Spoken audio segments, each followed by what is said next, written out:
5 राज्यों में चुनाव है।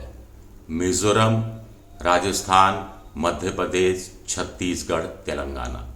मेरा टेक है कि मिजोरम में त्रिशंकु विधानसभा बनेगी, छत्तीसगढ़ में कांग्रेस जीतेगी, मध्य प्रदेश में कड़े मुकाबले में कांग्रेस कहीं आगे है, राजस्थान में कड़ा मुकाबला है और बीजेपी थोड़ी सी आगे है, तेलंगाना में कड़ा मुकाबला है लेकिन कांग्रेस आगे है और ठीक ठाक ढंग से आगे है।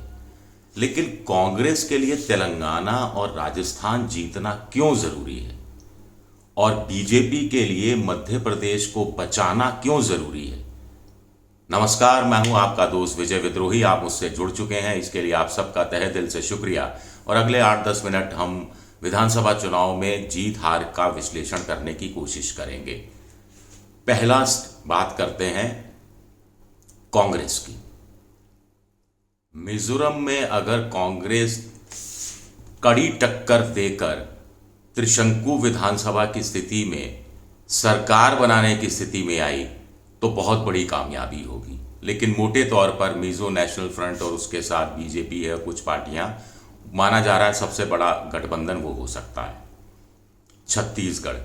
छत्तीसगढ़ में कांग्रेस के लिए चुनाव जीतना इसलिए जरूरी है कि कांग्रेस ये संदेश दे पाएगी कि वो दोबारा चुनाव जीतना उसको आता है।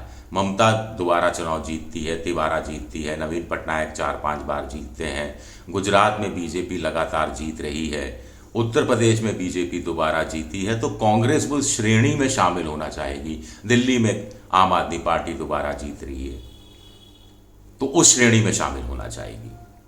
मध्य प्रदेश में कांग्रेस के लिए चुनाव जीतना इसलिए जरूरी है क्योंकि इससे मैसेज जाएगा कि कांग्रेस को अपमान का बदला लेना आता है।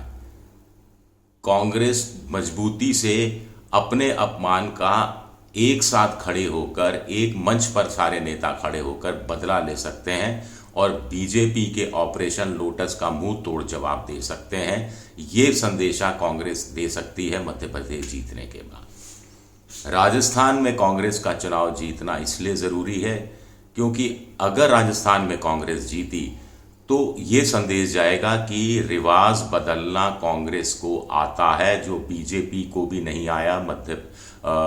कर्नाटक में, हिमाचल में, वहाँ दोनों जगह रिवाज नहीं बदला जा सका, सरकारें बदल गई, यानी बीजेपी सत्ता से हट गई, दोनों जगह कांग्रेस सत्ता में आ गई।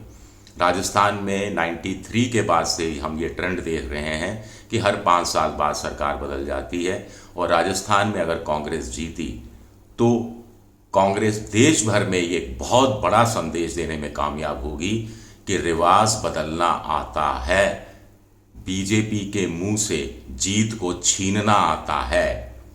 क्योंकि अभी तक तो कांग्रेस इसलिए बदनाम रही है कि कांग्रेस जीत के मुंह से हार छीन लेकर आ जाती है।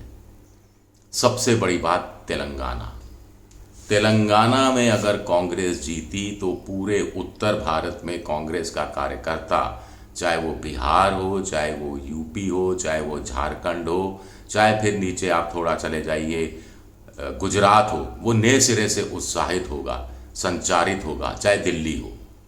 क्यों? क्योंकि तेलंगाना में कांग्रेस लगातार 10 साल से बाहर है। इस बार भी 6 महीने पहले तक वो तीसरे नंबर की पार्टी बताई जा रही थी, अब वो टक्कर की स्थिति में, जीतने की स्थिति में आती हुई दिख रही है। तो तेलंगाना कांग्रेस को जीतना इसलिए ज़रूरी है क्योंकि कांग्रेस के लिए कहा जाता है कि जहाँ जहाँ कांग्रेस लगातार 2-3 चुनाव हारती है और जहाँ जहाँ उसका वोट परसेंटेज 20 से नीचे चला जाता है, वहाँ फिर कांग्रेस उभर कर नहीं आती।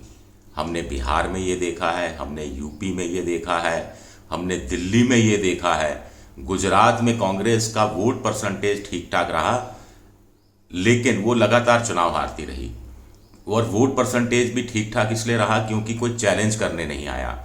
जैसे ही आम आदमी पार्टी चैलेंज करने जाती है, कांग्रेस का वोट परसेंटेज धड़ाम से 20% नीचे गिर जाता है और 20% से नीचे पहुंच जाता है। तो कांग्रेस रिवाइव नहीं हो पाती। उड़ीसा में भी यही स्थिति, बंगाल में भी यही स्थिति। कांग्रेस रिवाइव नहीं हो पाती जहां जहां वो लगातार 2 चुनाव हारती है या फिर उसका वोट परसेंटेज 20 से नीचे चला जाता है।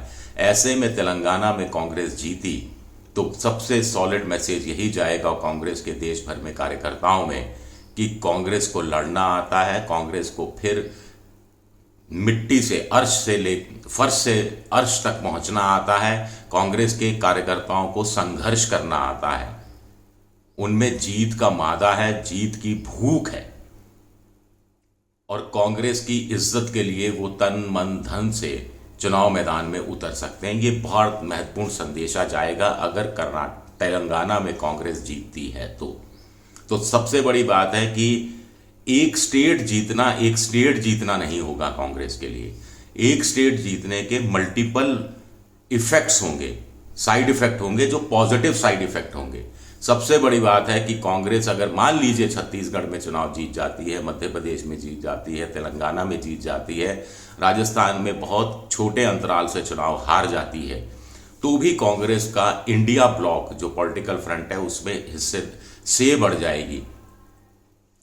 दूसरे क्षेत्रीय दल भी कांग्रेस का नए तरीके से मान सम्मान करने लगेंगे। मल्लिकार्जुन खड़गे दलित नेता का तो कद बढ़ेगा ही बढ़ेगा, राहुल गांधी का भी कद और ज़्यादा बढ़ेगा और हो सकता है इससे प्रेरित होकर वो चुनाव के नतीजे आने के साथ ही भारत जोड़ो यात्रा भाग 2 के लिए निकल जाएं, यानी दिसंबर और जनवरी और फरवरी तक वो भारत जोड़ो यात्रा में शामिल हो चले जाएं। भारत जोड़ो यात्रा नंबर 2 जो गुजरात से लेकर अरुणाचल प्रदेश की बात है और लोकसभा चुनाव से ठीक पहले उसका समापन हो, ताकि उसका मल्टीपल चुनावी फायदा उठाने की कोशिश कांग्रेस कर सके। यही स्थिति बीजेपी की बात है।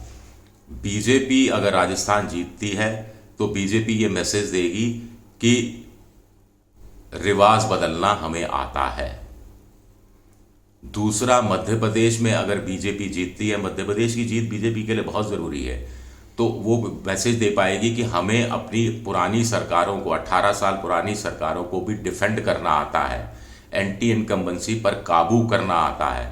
और छत्तीसगढ़ अगर बीजेपी जीत गई तो एक मैसेज आएगा कि हमें 5 साल बाद कांग्रेस से सत्ता छीननी आती है, हमें जहां हम 17 पर आ गए थे 90 की विधानसभा में, वहां से हमें 45-46 तक जाना आता है, क्योंकि 46 सीटें चाहिए अगर बीजेपी जीतती है तो मोटे तौर पर दोनों साइड से इसके राष्ट्रीय महत्व के परिणाम नतीजे हो सकते हैं 2024 के लोकसभा चुनाव के संदर्भ में।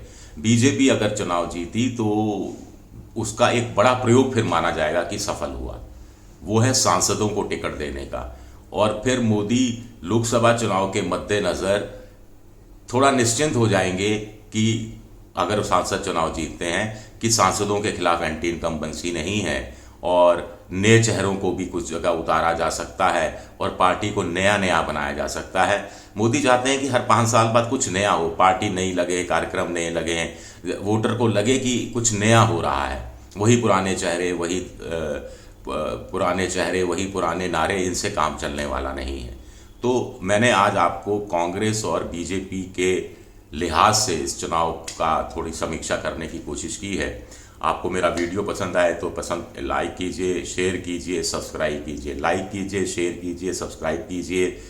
मेंबरशिप ड्राइव में जाइए, बेल जैसी घंटी जैसी आइकन, जो बेल जैसा आइकन है उसे दबाइए ताकि नया वीडियो आए तो तत्काल आपको जानकारी मिल जाए। विद्रोही 7 मेरा ट्विटर हैंडल है, विजय विद्रोही 7 के नाम से मैं इंस्टाग्राम पर हूँ और फेसबुक पर मेरा पेज है विजय विद्रोही पेज। शुक्रिया, बहुत बहुत शुक्रिया।